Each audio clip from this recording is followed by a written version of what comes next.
You ask Tiger to calculate. This deals with linear inequalities with one unknown. The final result is x greater than 90. Let's solve it step by step.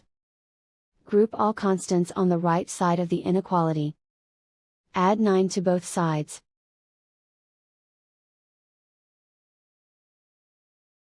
Simplify the arithmetic.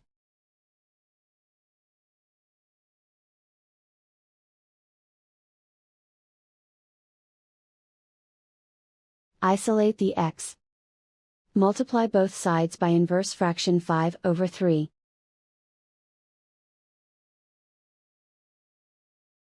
Group like terms.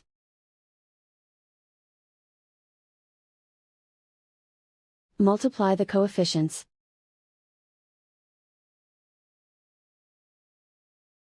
Simplify the fraction.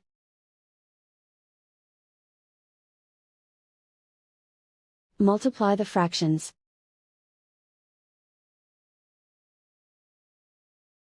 Simplify the arithmetic.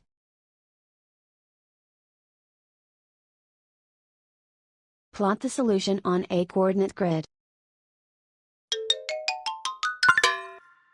And so the final result is x greater than 90.